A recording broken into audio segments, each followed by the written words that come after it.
السلام علیکم ورحمۃ اللہ وبرکاتہ۔ سیدنا عثمان غنی رضی اللہ عنہ پیش خدمت ہے۔ جی ہاں، اسلام کے تیسرے خلیفہ راشد سیدنا عثمان غنی کا دل آویز تذکرہ کہ جن کے علاوہ دنیا میں کوئی ایسا شخص نہیں ہوا جس کے نکاح میں کسی نبی کی 2 بیٹیاں آئی ہوں۔ اعلان نبوت سے پہلے نبی کریم صلی اللہ علیہ وسلم نے اپنی بیٹی رقیہ کو ان کے نکاح میں دیا۔ بدر کے روز وہ فوت ہو گئیں تو اپنی دوسری بیٹی ام کلثوم کو ان کے نکاح میں دے دیا۔ آپ پہلے پہل ایمان لانے والوں یعنی السابقون الاولون میں شامل ہیں، عشرہ مبشرہ میں سے ہیں۔ ان کی مظلومانہ شہادت تاریخ اسلام کی پیشانی پر ایک داغ ہے جسے قیامت تک مٹایا نہ جا سکے گا۔ نبی کریم صلی اللہ علیہ وسلم نے ارشاد فرمایا، الہی میں عثمان سے راضی ہوں، تو بھی اس سے راضی ہو جا۔ عثمان کو آج کے بعد کوئی عمل نقصان نہیں دے گا۔ جماعت اصحاب روشن ستارے ہیں، آسمان پر موجود ستاروں کی روشنی کم و بیش ہے۔ یہی مثال صحابہ کرام رضی اللہ عنہم کی ہے، لیکن ہیں سبھی روشن۔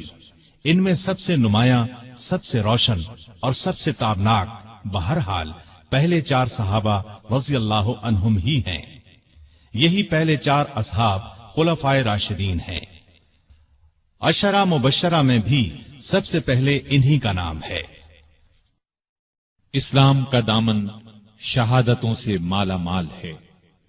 اعلان نبوت کے بعد سے آج تک مسلمان اسلام کے لیے قربانیاں دیتے آئے ہیں۔ خود نبی پاک صلی اللہ علیہ وسلم کے دور میں بہت سے صحابہ شہادت سے سرفراز ہوئے۔ آج واقعہ کربلا کو شہادت کا سب سے بڑا واقعہ خیال کیا جاتا ہے۔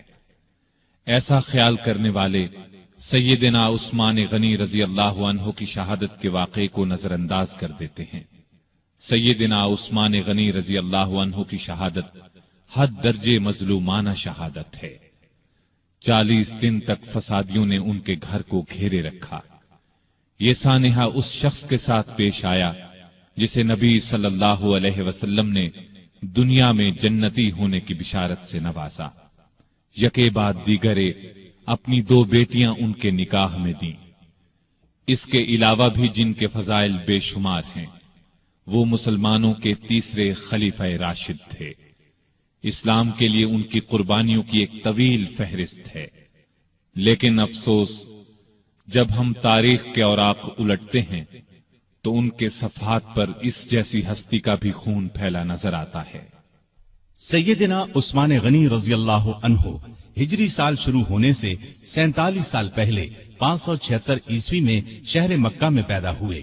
ان کی پیدائش سے 6 سال پہلے ہمارے رسول کریم صلی اللہ علیہ وسلم دنیا میں تشریف لا چکے تھے۔ ماں باپ نے نام عثمان رکھا، اسی نام سے مشہور ہوئے۔ ابو عبداللہ اور ابو عمرو کنیتیں تھیں، لیکن کنیتیں مشہور نہیں ہوئی۔ مشہور لقب ذوالنورین ہے، اس کا مطلب ہے 2 نوروں والا۔ چونکہ نبی کریم صلی اللہ علیہ وسلم کی 2 صاحبزادیوں سے آپ کی شادی ہوئی، لہذا آپ کو یہ لقب ملا۔ دوسرا لقب غنی ہے، بہت مالدار تھے، لیکن اپنا مال دین کی خدمت اور نیکی کے کاموں میں بے تحاشا خرچ کرتے رہتے تھے، اسی لیے غنی مشہور ہوئے۔ 5ویں پشت میں ان کا سلسلہ نسب رسول کریم صلی اللہ علیہ وسلم سے جا ملتا ہے۔ آپ کا تعلق قریش سے تھا اور قریش کے قبائل میں آپ بنو امیہ سے تھے۔ آپ کے پردادا کا نام امیہ تھا۔ نبی کریم صلی اللہ علیہ وسلم کے پردادا کا نام ہاشم تھا۔ امیہ ہاشم کے بھتیجے اور اپنے خاندان کے رئیس تھے، اس لیے یہ خاندان بنو امیہ کے نام سے مشہور ہوا۔ اس خاندان سے تعلق رکھنے والوں کو اموی کہا جاتا ہے۔ قریش کا قومی جھنڈا بنو امیہ کے پاس تھا۔ اسی طرح بنو ہاشم کے ذمے کعبے کی نگرانی کا کام تھا۔ گویا دونوں خاندان مرتبے والے تھے۔ عثمان غنی کے والد عفان نے اسلام کا زمانہ نہیں پایا۔ رسول اکرم صلی اللہ علیہ وسلم نے جس زمانے میں نبوت کا اعلان فرمایا، عفان اس سے پہلے ہی فوت ہو چکے تھے۔ والدہ کا نام اروا تھا۔ بی بی اروا کی والدہ کا نام ام حکیم بیضا تھا۔ یہ رسول کریم صلی اللہ علیہ وسلم کی پھوپھی یعنی آپ کے والد جناب عبداللہ کی سگی بہن تھیں۔ اس طرح بی بی اروا آپ کی پھوپھی زاد بہن تھیں اور عثمان آپ کے بھانجے تھے۔ آپ کے بچپن کے حالات تاریخ کی کتب میں بہت کم ملتے ہیں۔ اتنا ذکر ضرور ملتا ہے کہ گھر والوں نے عثمان رضی اللہ عنہ کو لکھنا پڑھنا سکھایا، اچھے آدمیوں کی طرح رہنے کی تربیت دی۔ بڑے ہوئے تو غلے کی تجارت شروع کر دی۔ بہت ایماندار تاجر تھے، کاروبار خوب چمکا، بہت دولت مند ہو گئے، لیکن انہوں نے اپنی دولت کو فضول کاموں میں خرچ نہ کیا، نیکی کے کاموں میں خرچ کرنے لگے۔ اس زمانے میں شراب پینے کا رواج تھا، بہت کم لوگ اس بری عادت سے بچے ہوئے تھے، لیکن عثمان نے کبھی شراب کو ہاتھ تک نہ لگایا۔ یہی وجہ تھی کہ قریش کے لوگ ان کی بہت عزت کرتے تھے۔ عثمان غنی رضی اللہ عنہ 34 سال کے تھے کہ رسول پاک صلی اللہ علیہ وسلم نے اپنے نبی ہونے کا اعلان فرمایا۔ ابو بکر رضی اللہ عنہ نے ان کے سامنے بھی اسلام کی خوبیاں بیان کی اور ان کے درمیان دوستی بھی تھی، چنانچہ اسلام کی خوبیاں سن کر ان پر فوری اثر ہوا۔ نبی صلی اللہ علیہ وسلم کی خدمت میں حاضر ہونے اور اسلام قبول کرنے پر آمادہ ہو گئے۔ ایسے میں آپ صلی اللہ علیہ وسلم خود وہاں تشریف لے آئے اور آتے ہی فرمایا، اے عثمان، اللہ کی جنت قبول کر، مجھے اللہ نے تیری اور تمام خلقت کی ہدایت کے لیے بھیجا ہے۔ یہ سنتے ہی سیدنا عثمان غنی نے فوراً کلمہ پڑھ لیا، اپنا ہاتھ رسول اللہ صلی اللہ علیہ وسلم کے ہاتھ میں دے دیا۔ یہ نبوت کا پہلا سال تھا۔ اس وقت تک صرف گنتی کے چند نیک لوگوں ہی نے اسلام قبول کیا تھا۔ ان نیک لوگوں میں عثمان غنی رضی اللہ عنہ کی خالہ سودا رضی اللہ عنہا بھی تھیں۔ عثمان اسلام لانے سے پہلے ایک دن ان کے ہاں گئے تو انہوں نے کہا، بھانجے، بے شک محمد صلی اللہ علیہ وسلم اللہ کے سچے رسول ہیں، ان پر قرآن نازل ہوا ہے اور وہ اللہ کی طرف بلاتے ہیں، ان کا دین قبول کرنے میں ہی بہتری ہے۔ خالہ کی باتوں کا بھی عثمان پر بہت اثر ہوا۔ اس کے بعد ابو بکر سے ان کی ملاقات ہوئی تو انہوں نے خالہ کی باتوں کا ذکر کیا۔ اس پر سیدنا ابو بکر صدیق رضی اللہ عنہ نے فوراً فرمایا، اللہ کی قسم، جو کچھ تمہاری خالہ نے کہا ہے وہ بالکل سچ ہے۔ پھر انہوں نے خود بھی اسلام کی خوبیوں کا ذکر کیا۔ عثمان غنی رضی اللہ عنہ کا دل بالکل موم ہو گیا۔ پھر جو ہی نبی صلی اللہ علیہ وسلم وہاں تشریف لائے، عثمان غنی رضی اللہ عنہ نے کلمہ پڑھ لیا۔ جناب ذوالنورین میں اس قدر خوبیاں تھیں کہ ان کے اسلام قبول کرنے کے کچھ ہی عرصے بعد رسول کریم صلی اللہ علیہ وسلم نے اپنی منجلی بیٹی رقیہ رضی اللہ عنہا کی شادی ان سے کر دی۔ اس طرح عثمان رضی اللہ عنہ رسول کریم صلی اللہ علیہ وسلم کے داماد بنے۔ نبوت کے اعلان کو جب 4 سال گزر گئے تو نبی صلی اللہ علیہ وسلم نے لوگوں کو اعلانیہ اسلام کی طرف بلانا شروع کیا۔ اس پر مکے کے مشرک آپ صلی اللہ علیہ وسلم کے اور مسلمانوں کے دشمن ہو گئے، مسلمانوں پر ظلم کے پہاڑ توڑنے لگے۔ عثمان غنی کے کافر چچا حکم بن ابی العاص کو ان کے اسلام لانے کے بارے میں معلوم ہوا تو آگ بگولا ہو گیا۔ عثمان غنی کو رسیوں سے جکڑ کر مارنے پیٹنے لگا اور ان سے کہتا کہ یہ نیا مذہب چھوڑ دو۔ سیدنا عثمان غنی رضی اللہ عنہ یہ مار پیٹ صبر اور حوصلے سے برداشت کرتے رہے، جواب میں یہی فرماتے، جو چاہو کر لو، اسلام کو تو اب نہیں چھوڑوں گا۔ آخر حکم تھک گیا، انہیں ان کے حال پر چھوڑ دیا۔ دوسرے کافر بھی آپ کو ستاتے رہے۔ جب کافروں کا ظلم حد سے بڑھا تو نبوت کے 5ویں سال نبی صلی اللہ علیہ وسلم نے مسلمانوں سے فرمایا، تم لوگ یہاں سے نکل کر حبشہ چلے جاؤ، وہاں کا بادشاہ اچھا آدمی ہے، کسی پر ظلم نہیں ہونے دیتا، جب تک اللہ تعالی تمہاری اس مصیبت کو دور نہیں کر دیتا اس وقت تک تم لوگ وہیں ٹھہرو۔ چنانچہ صحابہ کرام رضوان اللہ تعالی علیہم اجمعین کے پہلے گروہ نے حبشہ کی جانب ہجرت کی۔ اس گروہ میں 12 مرد اور 4 عورتیں تھیں۔ سیدنا عثمان غنی رضی اللہ عنہ ان کے امیر تھے اور ان کے ہمراہ ان کی زوجہ محترمہ رسول اللہ صلی اللہ علیہ وسلم کی صاحبزادی رقیہ رضی اللہ عنہا بھی تھیں۔ حبشہ عرب کے جنوب مغرب کی طرف سمندر پار افریقہ کے بر اعظم میں واقع ہے۔ سمندر کا نام بحیرہ قلزم ہے۔ آج کل یہ ملک ایتھوپیا کہلاتا ہے۔ اس زمانے میں حبشہ کے بادشاہ کو نجاشی کہا جاتا تھا۔ اس وقت جو بادشاہ حبشہ پر حکومت کرتا تھا وہ مذہب کے اعتبار سے عیسائی تھا، لیکن بہت نیک دل تھا اور انصاف پسند تھا۔ دوسرے مذہب کے لوگوں پر خود ظلم کرتا، نہ کسی اور کو ان پر ظلم کرنے دیتا تھا۔ سیدنا عثمان غنی رضی اللہ عنہ کی ہجرت کے بارے میں نبی صلی اللہ علیہ وسلم نے یہ الفاظ ارشاد فرمائے: ابراہیم اور لوط علیہ السلام کے بعد عثمان غنی رضی اللہ عنہ پہلے شخص ہیں جنہوں نے اپنے گھر والوں کے ساتھ ہجرت کی۔ ہجرت کے معانی ہیں جدائی یا اپنا وطن اور گھر بار چھوڑ کر کسی دوسرے ملک یا شہر میں جا بسنا۔ اسلام میں ہجرت کا مطلب ہے اپنا وطن اور گھر بار چھوڑ کر کسی دوسرے ملک یا شہر میں اس لیے جانا کہ اپنے دین کو بچایا جا سکے اور کسی ڈر یا رکاوٹ کے بغیر اللہ کی بندگی کی جا سکے۔ دین کی خاطر اپنا پیارا وطن اور گھر بار چھوڑنا بہت بڑی قربانی ہے، اس کا بہت زیادہ ثواب ہے۔ ان مسلمانوں کو ابھی حبشہ گئے 3 ماہ ہی گزرے تھے کہ ان تک یہ خبر پہنچی کہ مکے کے سبھی کافر مسلمان ہو گئے ہیں۔ یہ خبر سن کر انہیں بہت خوشی ہوئی۔ سب مکے کی طرف واپس پلٹے۔ عثمان غنی اور ان کی زوجہ محترمہ رقیہ بھی ساتھ تھیں۔ مکے کے پاس پہنچنے پر انہیں معلوم ہوا کہ وہ خبر غلط تھی۔ اب انہوں نے واپس حبشہ جانا مناسب نہ سمجھا۔ مکے کے سرداروں میں سے کسی نہ کسی کی پناہ حاصل کر کے مکے میں داخل ہو گئے۔ مکے میں وہی حال تھا۔ مسلمانوں پر خوب ظلم و ستم کے پہاڑ توڑے جا رہے تھے۔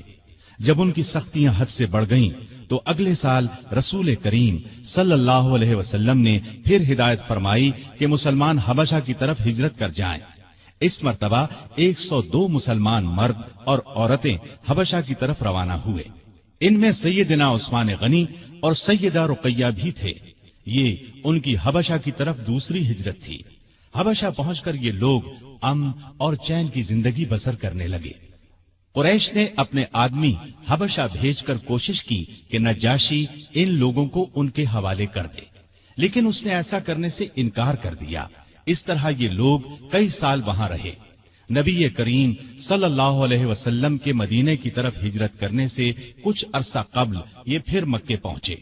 نبوت کے 13ویں سال رسول پاک صلی اللہ علیہ وسلم نے مسلمانوں کو ہدایت کی کہ وہ ہجرت کر کے یثرب چلے جائیں۔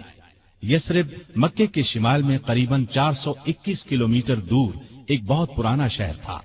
وہاں کے رہنے والے بہت سے لوگ مسلمان ہو چکے تھے۔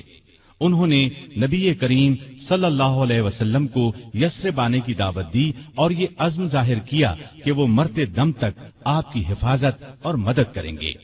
ان نیک لوگوں کو اسی لیے انصار یعنی مددگار کہا جاتا ہے۔ آپ نے ان کی دعوت قبول فرمائی، لیکن خود یثرب کی طرف روانہ ہونے سے پہلے آپ نے اپنے پیارے ساتھیوں کو مدینے کی طرف ہجرت کرنے کی دعوت دی۔ اس طرح آپ کی اجازت سے مسلمانوں نے ہجرت شروع کی اور سوائے چند ایک مسلمانوں کے سب مدینے پہنچ گئے۔ عثمان اور رقیہ نے بھی اس زمانے میں مدینے کی طرف ہجرت کی۔ اس تیسری ہجرت میں ان کے ساتھ ان کے بیٹے عبداللہ بھی تھے۔ یہ حبشہ میں پیدا ہوئے تھے۔ یثرب پہنچ کر اوس بن ثابت انصاری کے مہمان بنے۔ پھر نبی کریم صلی اللہ علیہ وسلم جناب ابو بکر صدیق رضی اللہ عنہ کے ساتھ ہجرت کر کے وہاں پہنچے اور یثرب کو مدینۃ النبی کہا جانے لگا، یعنی نبی کا شہر۔ اس کے بعد صرف مدینہ نام رہ گیا۔ مدینے میں مسلمانوں کو پانی کی سخت تکلیف تھی۔ سارے شہر میں صاف اور میٹھے پانی کا صرف ایک کنواں تھا۔ اس کا نام بئر روما تھا۔ کنویں کا مالک ایک یہودی تھا۔ وہ پیسے لیے بغیر اس کنویں سے پانی نہیں لینے دیتا تھا۔ عثمان نے یہ کنواں مسلمانوں کے لیے خریدنا چاہا۔ یہودی فروخت کرنے پر آمادہ نہ ہوا۔